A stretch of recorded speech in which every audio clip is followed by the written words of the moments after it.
샬롬 할렐루야. 욥기 10장 3절에서 12절이요. 주께서 주의 손으로 지으신 것을 학대하시며 멸시하시고 악인의 꾀에 빛을 비추시기를 선히 여기시나이까. 주께도 육신의 눈이 있나이까. 주께서 사람처럼 보시나이까. 주의 날이 어찌 사람의 날과 같으며 주의 해가 어찌 인생의 해와 같기로. 나의 허물을 찾으시며 나의 죄를 들추어 내시나이까. 주께서는 내가 악하지 않은 줄을 아시나이다. 주의 손에서 나를 벗어나게 할 자도 없나이다. 주의 손으로 나를 빚으셨으며 만드셨는데 이제 나를 멸하시나이다. 기억하옵소서. 주께서 내 몸 지으시기를 흙을 뭉치듯 하셨거늘 다시 나를 티끌로 돌려보내려 하시나이까. 주께서 나를 젖과 같이 쏟으셨으며 엉긴 젖처럼 엉기게 하지 아니하셨나이까. 피부와 살을 내게 입히시며 뼈와 힘줄로 나를 엮으시고 생명과 은혜를 내게 주시고 나를 보살핌으로 내 영을 지키셨나이다. 아멘. 욥기 강의 23번째 욥의 착각입니다. 욥이 착각 가운데 하나님께 항변하는 모습을 살펴보면서 우리 자신을 돌아볼 수 있어야 되겠습니다. 첫째는 나쁜 하나님으로 몰아가며 항변하는 욥. 욥기 10장 3절에 주께서 주의 손으로 지으신 것을 학대하시며 멸시하시고 악인의 꾀에 빛을 비추시기를 선히 여기시나이까. 주의 눈이 육신의 눈이니까 주께서 사람으로 보는 것처럼 보시리까. 욥은 하나님이 자신을 지으시고 시험 환난과 질병으로 고통당하게 하시는 분이라고 말하고 있습니다. 또 하나님은 악인에게 빛을 비춰주시는 것을 더 선하게 여기는 분이라 주장합니다. 욥의 마음이 뒤틀리고 꼬이다 보니 계속하여 나쁜 하나님으로 몰아가고 있지요. 자신과 같이 선한 사람을 고통받게 하시는 하나님, 의인을 학대하고 못살게 굴며 오히려 악인을 더 사랑하시는 하나님이라 판단하고 있는 것이지요. 또 욥은 하나님은 중심을 보는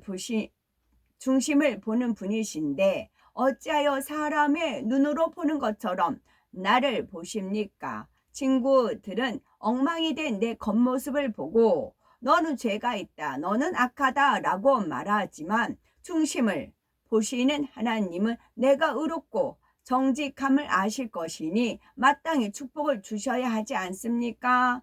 라고 따지고 있습니다. 욥기 10장 5절에 주의 날이 어찌 인생의 날과 같으며 주의 해가 어찌 인생의 날과 같기로 나의 허물을 찾으시며 나의 죄를 사실하시나이까. 하나님은 처음과 끝이 없으신 분이시며 영원히 계시는 분입니다. 하나님은 영원한 분이시지만 인생은 잠깐이지요.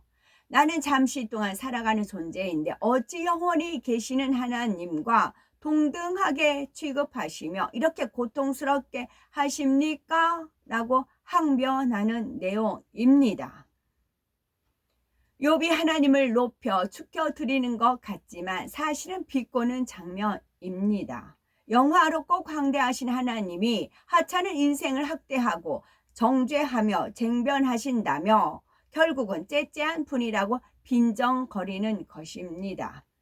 우리 하나님께서는 자녀들의 조그마한 죄도 용납하지 않으십니다. 바늘 도둑이 소도둑이 된다는 말처럼 이것쯤이야 하면서 하나둘 허용하다 보면 점점 죄가 장성하여 사망의 길로 가기 때문입니다.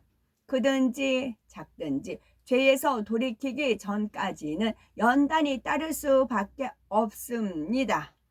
우리가 사생자가 아니오 하나님의 사랑하시는 자녀이기 때문이지요. 그러나 죄를 회개하고 돌이키기만 하면 하나님께서는 이전의 허물을 전혀 기억하지도 않으시며 오히려 상처를 싸매 주시고 한없는 위로와 한없는 사랑을 부어 주시지요. 그러니 혹여 시험 환난이 우리에게 닥쳤다면 욥처럼 따지지 말고 아버지 하나님 감사합니다. 저의 잘못을 발견할 수 있는 은혜를 주시고 합력하여 선을 이루어 주세요 라고 기도해야 합니다. 그럴 때 신속히 변화되어 시험 환난이 떠나가고 형통한 복을 받을 수가 있는 것입니다. 두 번째, 욥의 착각. 욥기 10장 7절. 주께서는 내가 악하지 않은 줄을 아시나이다. 주의 손에서 나를 벗어나게 할 자도 없나이다. 자신이 악하지 않은 줄을 하나님이 아신다 했는데 이는 앞에서 하나님을 매우 악한 분이라고 실컷 정죄한 뒤에 나오는 고백입니다. 즉 욥이 악하지 않은 것을 잘 아시는 하나님께서 욥을 이처럼 학대하신다는 뜻이니 욥 자신은 선하고 하나님은 악하다라는 결론이지요. 욥이 이러한 말을 하는 것은 연단받기 전에 자신의 모습을 생각하고 있기 때문입니다. 하나님께서 아시는 것처럼 그때는 욥이 재물로 가난한 자를 구제했고 고아와 과부를 도와주었으며 사람들을 권면하여 바로 세웠습니다. 하나님이 재물과 자녀들을 거두셨을 때도 원망하지 않았고 오히려 감사했던 선한 사람이었음을 말하고 있는 것이지요. 욥은 과거에 교양과 지식으로 자신의 마음을 지배하고 다스렸던 모습을 생각하고 있는 것입니다. 이처럼 육의 사람은 자신이 잘못한 것, 부족한 것을 보기보다는 잘한 것을 생각하며 자기에게 후한 점수를 줍니다. 그리고 다른 사람이 자신을 알아주지 않으면 서운해하지요. 진리로 온전히 변화되기 전까지는 욥처럼 자신의 마음도 모르는 것입니다. 우리 인생은 그 누구도 하나님의 손에서 벗어날 수 없습니다. 창조주 하나님께서는 시간과 공간을 초월하여 온 우주 만물을 통치하시는 분이기 때문입니다. 요나가 하나님의 말씀에 불순종하여 다시스로 가는 배를 타고 배 밑창에서 잠을 잘지라도 하나님은 다 보고 계셨죠. 하나님께서는 우리가 어디에 있든지 불꽃 같은 눈동자로 지켜보고 계시는 것입니다. 또한 모든 사람은 하나님의 심판의 손길에서 벗어날 수 없습니다. 하나님께서는 중심을 보시며 오직 진리인 하나님의 말씀에 따라 공의 가운데 심판하십니다. 그런데 지금 욥이 주의 손에서 나를 벗어나게 할 자도 없나이다 라고 한 것은 이처럼 모든 것이 하나님의 공의 가운데 이루어진다는 의미로 말하고 있는 것이 아닙니다. 자신이 억울하게 하나님의 손에 붙들려서 벗어나지 못하고 있다고 탄식하는 것이지요. 세 번째, 하나님께 서운해하면서 따지는 욥. 욥기 10장 8절. 주의 손으로 나를 만드사 백체를 이루셨거늘 내 몸 지으시기를 흙을 뭉치듯 하셨거늘 다시 나를 티끌로 돌려보내려 하시나이까. 여기서 백체란 사람의 영과 혼, 육을 모두 포함하는 것을 의미합니다. 우리의 눈, 코, 입, 뼈와 살, 피뿐만 아니라 눈에 보이지 않는 영과 혼도 하나님이 지으셨음을 말하는 것이지요. 하나님께서는 흙으로 사람을 만드실 때에 어떤 다른 피조물보다도 사랑과 정성을 다해서 창조하셨습니다. 그런데 욥은 하나님이 영, 혼, 육으로 오밀조밀하게 공들여 만드신 나를 어떻게 멸할 수 있으십니까? 라고 따집니다. 욥은 하나님께서 자신을 너무나 박대하신다고 생각하니 서운함을 표현하고 있는 것입니다. 그러면서 하나님께서 자신을 얼마나 정성 들여 만드셨는지를 기억해 달라고 하지요. 그런데 이어지는 욥의 고백을 보면 하나님께서 나를 지으실 때 흙 뭉치듯 아무렇게나 만드셨기 때문에 이제는 티끌과 같이 버리시는 것입니까? 라고 태항하고 있습니다. 이는 앞뒤가 안 맞는 말입니다. 조금 전에는 하나님이 자신이 오밀조밀하게 아름답게 공들여 빚어놓고 나를 멸시하느냐고 했었죠. 그런데 이번에는 말을 바꾸어 하나님이 자신을 떡 주무르듯이 아무렇게나 빚으셨기 때문에 쉽게 버렸다고 말하고 있습니다. 이처럼 사람이 너무 서운한 마음이 들면 배에 꼬이고 빗나간 말투가 되어 억지스러운 말을 하는 것을 볼 수가 있습니다. 주께서 나를 젖과 같이 쏟으셨으며 엉긴 젖처럼 엉기게 하지 아니하셨나이까. 욥기 10장 10절. 아기에게 모유는 생명과 같이 소중한 것입니다. 그런데 아무리 귀한 모유라도 아기가 먹지 않고 남은 것을 버리는 것처럼 욥은 자신을 쓸모없이 버려진 젖에 비유하고 있습니다.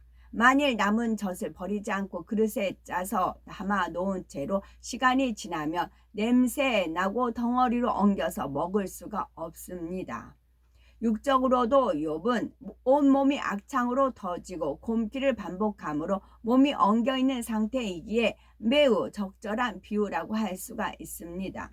욥은 산모가 쓸모없는 젖을 버리는 것처럼 나도 쓸모없는 사람이 되어 버렸습니다. 하나님께서 나를 엉긴 젖처럼 비참하게 만들어 버리셨습니다. 라고 하나님을 매도하고 있는 것입니다.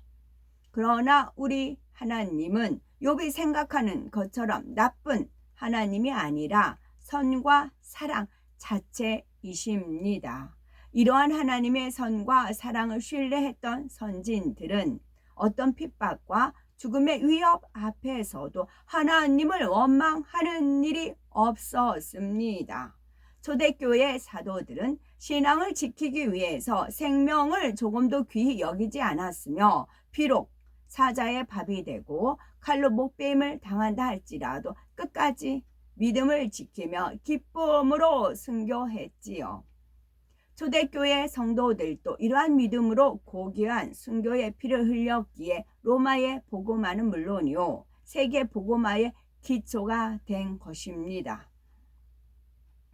우리도 하나님의 사랑을 깊이 깨달아 어떤 시험 환란이 온다 해도 믿음을 지킴은 물론이요 더 장성한 믿음의 분량으로 하나님의 위로 또 하나님의 기쁨이 되어야 되겠습니다. 마지막으로 네 번째, 자신이 잘한 것만을 생각하며 하나님을 대접하는 욥. 욥기 10장 11에서 12절에 가죽과 살로 내게 입히시며 뼈와 힘줄로 나를 뭉치시고 생명과 은혜를 내게 주시고 권고하심으로 내 영을 지키셨나이다. 하나님께서는 사람에게 생명을 주시고 은혜를 주셨습니다. 우리의 영과 혼과 육을 창조하셨으며 햇볕과 공기, 물, 자연 만물을 주시고 우리가 살아갈 수 있도록 적합한 환경을 조성해 주셨지요. 그러니 욥은 자신에게 생명을 주시고 은혜를 주신 분이 하나님이심을 고백하고 있습니다. 그런데 욥의 이러한 고백에는 다른 의도도 담겨 있습니다. 욥은 하나님께 전에는 나에게 생명과 은혜를 주시며 아끼셨는데 어찌하여 이제는 헌시짝처럼 버리셨습니까? 라고 작전을 쓰고 있는 것입니다. 욥이 주께서 내 영을 지키셨나이다 했는데 여기서 내 영은 자신의 마음을 말하죠. 하나님께서 욥의 마음을 지키셨다는 것은 예전에 욥이 하나님을 알았기에 범죄하지 않고 고아와 과부를 구제하며 선하게 살아왔다는 것을 의미합니다. 욥은 예전에 잘한 것만을 생각하고 하나님을 대적하면서도 자신의 잘못을 깨닫지 못하고 있습니다.